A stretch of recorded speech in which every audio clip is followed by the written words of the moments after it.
Welcome back. The facts of the following story are not in dispute. 20 years ago, a South Carolina man had consensual sex with another adult man. Again, consensually, they were both adults. And still today, that man must register as a sex offender. If you're thinking that doesn't make sense, that's not right, there must be something more to this story, we thought the same thing until we looked into the case of John Doe.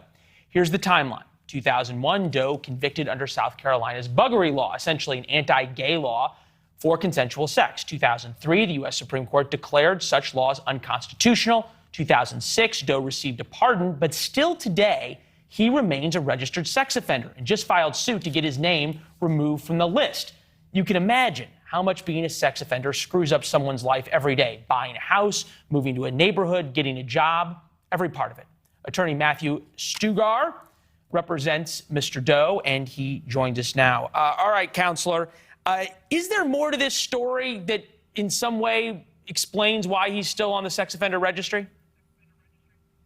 No, not really. That's essentially it. And, there were, for years, since the founding of the Republic, it was illegal in all 50 states to have gay sex, to have oral or anal sex. Sometimes those laws applied only to same-sex couples. Sometimes they applied to heterosexual couples.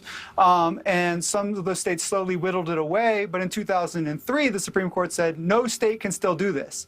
But for everybody who was convicted before 2003 in Mississippi, Idaho, or South Carolina was still made to register as a sex offender as of 2003. And in those states, they still are today.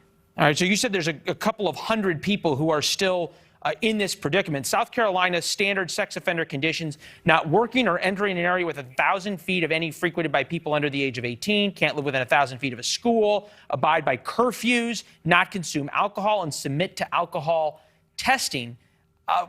What is the state's explanation for keeping him on the sex offender registry? Because we called the South Carolina Attorney General. They won't tell us what their logic is. Well, we just started that lawsuit, so we don't know what their logic is. In some ways, we think that these people are just sort of victims of bureaucratic oversight. Basically, the states have kind of refused to update their laws, whether that is out of negligence or out of homophobia. There have been some attempts in some states to repeal, already unconstitutional sodomy laws. Those have failed in some states, those have passed in others, but South Carolina, Idaho, and Mississippi all cling to their laws. So why they still require registration is unknown. I'll tell you, in Idaho and in Mississippi, they say, well, we don't know if those people were maybe, convicted of, having sex with children or having sex without consent. But they weren't convicted of any of that. They were convicted simply of having oral or anal sex, and like people like Mr. Doe's case. What they were convicted of. I mean, there does seem to be some kind of lingering hatred or anger here to make someone register as a sex offender is a pretty harsh, lifelong sentence, quite literally. That's why they have sex offender registry laws. The case you've brought centers around the 14th Amendment. No state shall make or enforce any law which shall abridge the privileges, immunities of citizens, nor deny to any person within its jurisdiction the equal protection of the laws. How is that going to then play out? Well, we've had success in other states, so we expect we'll have success here.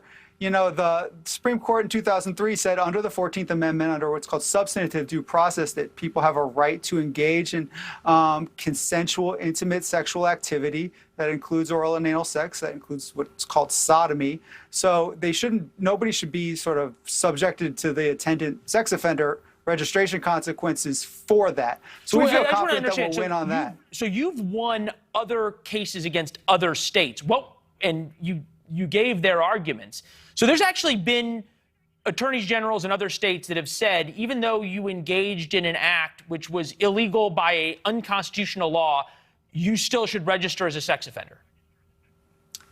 I'll tell you right now, actively in courts today, Montana and Idaho are clinging to their sex offender registration laws. Now, Montana just says that people with convictions from Idaho who move to Montana have to register. I can tell you that Mississippi fought for years to keep them on. And I don't know what South Carolina's move is going to be, but yes, these states continue to fight it. I can tell you when the first case came to me, I went to the attorney generals and said, obviously this is just a mistake. Let's just fix this. Who needs litigation? And they told me, you need to sue us. We're going to try to keep enforcing this. It's stunning. It says so much without saying anything at all, really. Matthew, you've obviously dealt with Mr. Doe. We'd love to talk to him at some point and be happy to protect his identity. We understand if he doesn't want to. But through you, can you explain sort of how this is affected or, for that matter, ruined his life? Yeah, I can't really tell you much about Mr. Doe because we don't say much about him in the complaint, and the more we say about him, the less the court might let us sort of go forward as a John Doe. But I can tell you about another client who we have in the same situation in Idaho and Montana. He's allowed his name to be out there. His name is Randall Mingus. Mr. Mingus was 17 years old and working on a sort of foster care ranch in Idaho. He aged out, and the ranch let him stay there, and he was caught. There were two 16-year-old boys who were having sex with each other, and they sort of got him involved. Okay. We don't need the details. I don't think anybody needs the details of the case. I guess my question is, sure. And it says, but clearly for Mr. Doe, he's having to abide by all of these restrictions is the idea. Yeah, Mr. Doe's lucky in the sense that he is currently employed. A lot of these people, like Mr. Mingus, you know, his life, hasn't been able to obtain employment. I mean, he was convicted in 1994. Wow. He's about my age. He's in his early 40s. He's been homeless most of his life. It's completely ruined his life. So different people, it's affected them different ways. Yeah. Some people are able to still maintain a normal lifestyle. Matthew, but a lot of people, you know, it ruins everything. Understandably so.